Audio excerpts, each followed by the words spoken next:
Are you ready to find out all of the ways that AI has helped change my business? In this video, I'm going to dive through a few of the ways, bajillion ways, that I've used AI in the last 2.5 years. And to make this a little bit more meta, I actually went ahead and asked ChatGPT, hey, how have you helped me in my business in the last couple of years? And it gave me this list that I'm going to dive with you guys today. For context, I run a executive assistant company named 2XU. We've turned into more of an AI-enabled. A lot of our assistants are trained in how to use AI. I do AI consulting. So a lot of these examples that I'll be giving you are from that nature. Now, the first one is refining business processes. Now, again, this is a list from ChatGPT. And the list that it gave me basically was I've been able to upgrade a lot of our current processes within 2XU into where it is now using AI. So as a really good example, I updated a lot of our SOPs as well, like templates and stuff, things that were like really old that we haven't really been able to update. I was able to update that using ChatGPT, and also adding new systems and processes into the business as well. As kind of AI evolved, I had to of course make sure that I evolved with it, especially with the AI consulting, which of course pre-AI I've never done before. So then I had to create a lot of the processes and systems using AI on how to use AI. So it was kind of this funny meta thing that I kept doing, but it was really honestly one of the things that I love doing as well is I'll have ChatGPT review a current system that we have and ask it like, hey, how can we do this better? How can we improve on this? This is the current goal for this. Does it match that intention? And just kind of have AI run at it and give me feedback on how we can do it better. Next is that AI integration and automation. Now, when it came to me consulting with people, teaching people how to use AI, being on stages, I had to make sure that I was making sense to people who have never used AI before. So I would literally ask ChatGPT like, hey, if you could reverse engineer how we're currently talking or conversing, how would you teach someone else to do that? And it gave really interesting answers. And it was the same thing as I was writing my book, Scale You, where I would go back and forth with ChatGPT of like, okay, how would you say this again differently? Or how would you give this as an instruction to someone? That way, as I was writing my book, I was getting kind of insight from AI itself on how to use AI, which is again, very cool for me. And it also gave me an opportunity to ask like, hey, this is a current process that we have. How can we integrate AI to these? Like which one should stay human and which ones should really be something that could be automated and worked on with AI? So same thing with like the business processes is like, how can we improve? I'll also ask, where can we add AI into it? Next is content strategy and marketing. Perfect example is this video. Like I said, I had AI go ahead and create the list based off of history, based off of like how I've interacted with it in the past, like write me a script on like the ways that I've used AI.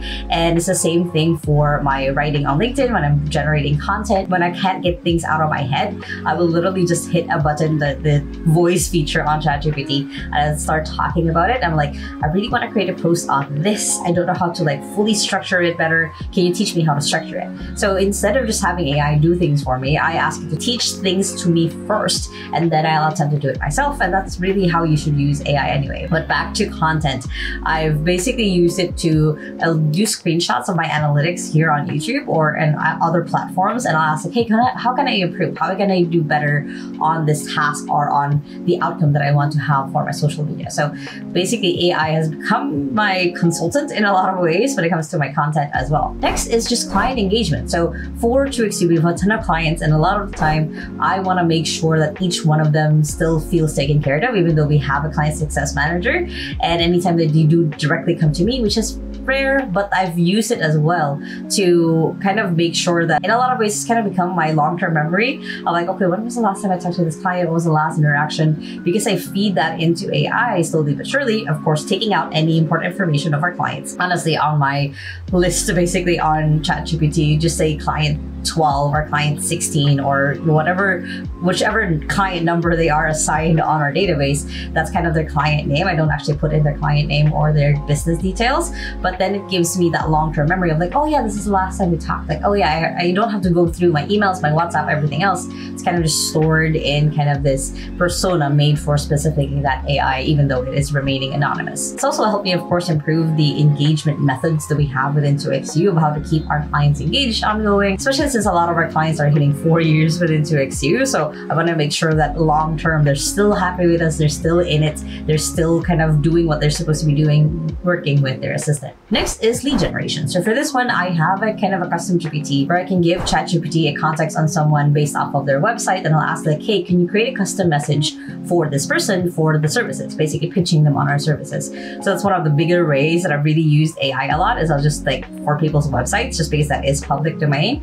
The other ways that I've used it for lead gen is I've kind of been really testing out different target markets for 2XU. So before, we've really been really exclusively for business coaches, authors, and consultants. We've now gone to fitness, we've gone to finance. So as I'm venturing into these different markets, I've been using ChatGPT to help me refine the message, to help me refine kind of how to reach out to them, how to make it feel personalized, and how to make sure that, yeah, these people probably highly need assistance, but do they actually know? How can I get them to know that they need an assistant? So that's kind of, those are the kind of interactions that I've had with AI when it comes to lead gen. Next is, of course, client retention. So aside from client engagement, I want to make sure that they stay, they're happy, they're good. So anytime that we have a roadblock or we anticipate a roadblock, I work with AI and of course with my team on how to be able to get over that roadblock and how to prevent it from happening again in the future. And that's kind of the biggest thing, is anytime that something sort of new happens in the business, is AI stores that information, so anytime in the future, if you need it, we basically created the policies and the contingencies to make sure that it doesn't happen again. Or if it does, what to do. Next is systems optimization, which I kind of already talked about before, but in the context of creating new systems as well. So not just like making things better already, but like in our ways that we're creating SOPs right now, how can we improve? In the ways that we're creating systems, or the way that we're handling customers, in the way that we want to reach this new market, or in the way that we're integrating AI into this, how can we make sure that we're doing it right? And what are the step-by-step process for it? So AI basically has helped us streamline a lot of that a little bit better and a little bit easier, especially for adding new things into the business, and how to make sure that it seamlessly, one, doesn't duplicate something else we already created, and seamlessly kind of integrates all of the other systems as well. And of course, lastly, it's for personal branding and growth, which I have used a ton. I've used a lot. When I'm stuck with an idea or want to do something, I use AI for it, but I've also used it honestly when it comes to sending out speaker applications when I want to speak at an event, or when people ask me for proposals on like basically paying for a video where I talk about their brand. So whatever it looks like for me, I can use ChatGPT because it knows a lot of my information. That's my bios on my website, and like it checks every single day basically for my follower count, because I want that report every single day. So whatever that looks like for you and your business and for your own brand, you can have ChatGPT kind of be that aid for you. Like I said, I kind of use it as a long-term memory storage because humans are not made for that. AI is, so I use it a lot for that as well. AI doesn't have to be this big scary thing. It could be something that really aids you and helps you within your business and helps you grow it better than you could have done it without AI. And if you guys like this video, make sure to hit the thumbs up button right there. Comment below if you have any questions on how to use AI for your business, and if you still haven't yet, make sure to hit the subscribe button right there so you don't miss any videos every Sunday and Thursday on how to work from home and how to build a business from home, which you guys can check out those two playlists right here and the latest video right here. Hope you guys have an amazing day, and more than small steps matters, and I'll see you in the next video. Bye!